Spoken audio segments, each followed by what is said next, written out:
Hello everyone, welcome back to my channel. Today's video is going to be my monthly reading wrap up for the month of July. Apologies that this is going up late, but I did read 10 books in July and I wanted to share those with you.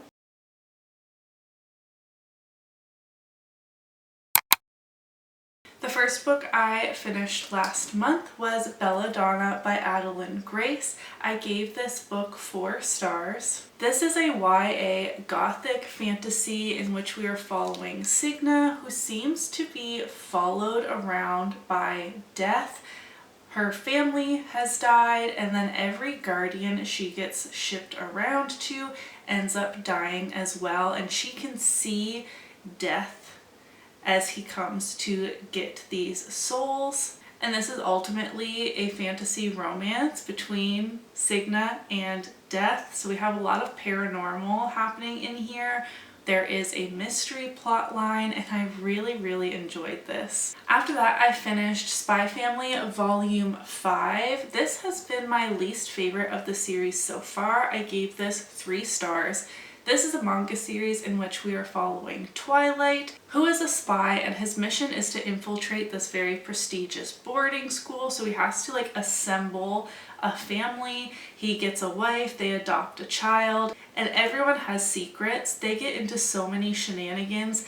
This series is a lot of fun. I still recommend it, but number 5 has been my least favorite so far. Next, I read a nonfiction personal finance book. I read Rich Girl, Broke Girl by Kelly Keene. If you didn't know, I have a finance degree and am passionate about personal finances, specifically as they pertain to Canadians, because I'm Canadian and I feel like a lot of the books I see recommended talk about 401ks and all this stuff that is very targeted towards an American audience. So this I would definitely recommend to Canadian women specifically. I gave it 4 stars.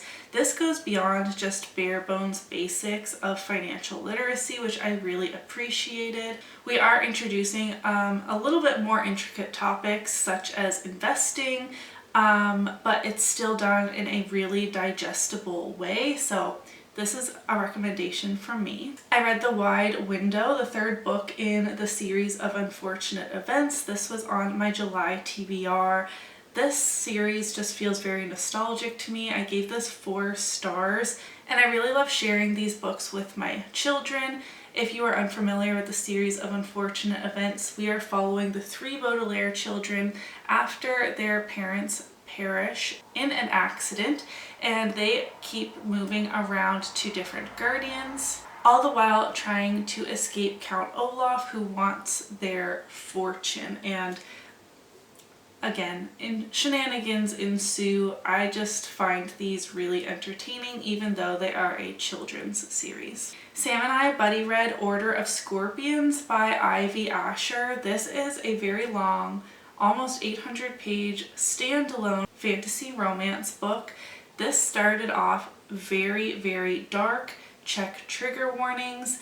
It was gruesome in some ways. We are following Osset, who is a blade slave, and she has no memories of her life before she was taken and brought here to be trained, essentially to be an assassin. And towards the beginning of the book, there are these trials in which the blade slaves are competing in front of all of these different orders or houses of assassins for them to bid on the blade slaves and for them to graduate from this training facility. And obviously our main character goes with the Order of Scorpions, hence the title of this book. However, the plot of this book is, who is Osset? Where did she come from? And that just is so meandering and slow once we really got into it. And for being someone who is supposedly so highly trained, such a badass assassin, that wasn't shown to us. She made so many stupid mistakes. I was really gripped at the very beginning. It really lost me for the middle 400 plus pages, and then it grabbed my attention again at the 90% mark. But at that point, it's way too late, especially for it being a standalone book. I ended up giving this a 2.75 stars. On a more positive note, I then read the Who Did This To You book club pick for June in July because I'm forever behind, and that is Beneath Black Sails by Claire Sager. This is a pirate romantasy, enemies to lovers, and the pirate in this book is our female main character and our pirate hunter is our male main character, and this has some really cool magic to do with the ocean, and I just found myself having so much fun with this book. I gave it 4 stars. It is very nautical. There's lots of sea talk, ship lingo, and then they are pirates who are doing piratey things, chasing down other ships, plundering for treasure, all of that sort of stuff. So if you don't like nautical tales, you probably wouldn't like this, but I personally had a lot of fun with this book. I feel like it was a really good mix of fantasy, romance, and adventure. Sam and I then read Crossed by Emily McIntyre. This is the 5th book in the Never After series, I believe, and I ended up giving this one 4.5 stars. This series are fairy tale reimaginings with a dark contemporary romance twist, and this one is inspired by The Hunchback of Notre Dame. This is the best one yet, in my opinion. This is my favorite of the ones I've read so far. I listened to Beyond the Wand by Tom Felton. This is his memoir, and I do not rate memoirs because it just feels weird to me to rate someone's life and like their perception of their life. I don't know.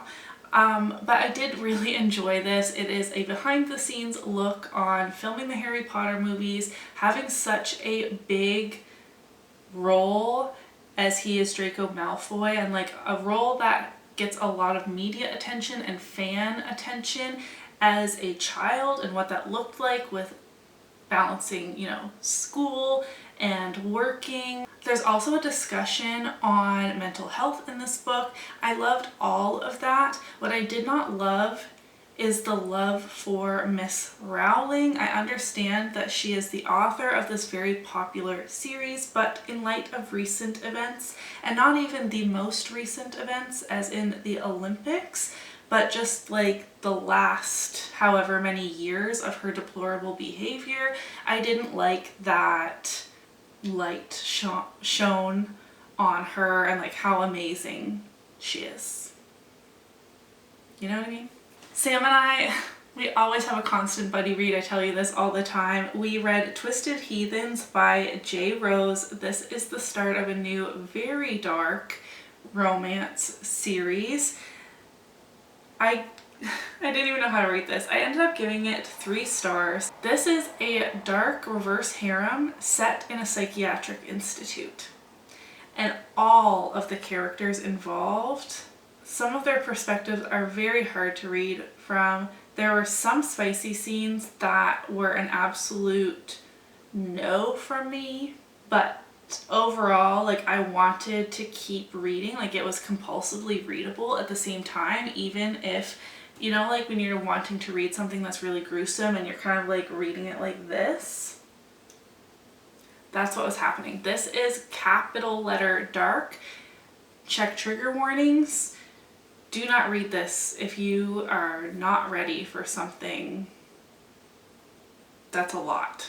And lastly, I had a buddy read with It's Just Steph, and we read Powerless by Lauren Roberts. It was our first buddy read together. We had so much fun. I definitely want to do it again, Steph. I have been putting off this book, but when Steph put it on her July TBR, I was like, this is the push I need. I'm just going to ask her if she wants to buddy read, and she did.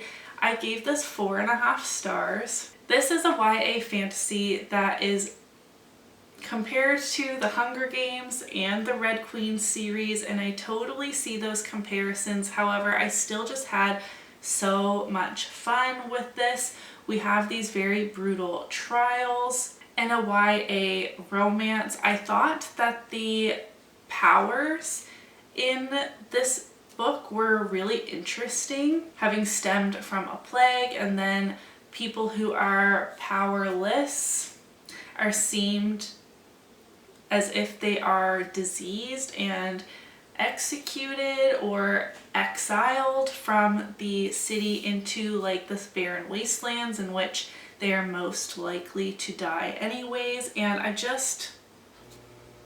I really enjoyed it. So we have Hayden, who is our powerless, and she gets entangled with the princes of the realm, and I had a really great time reading this. So those were all of the books I read in the month of July. Overall, I feel like I had a really great reading month, and while 10 books felt slightly disappointing to me, I read some chunky books. Like Order of Scorpions was almost 800 pages, so all in all, I actually feel quite good and successful with my reading month, and hoping that August is even better.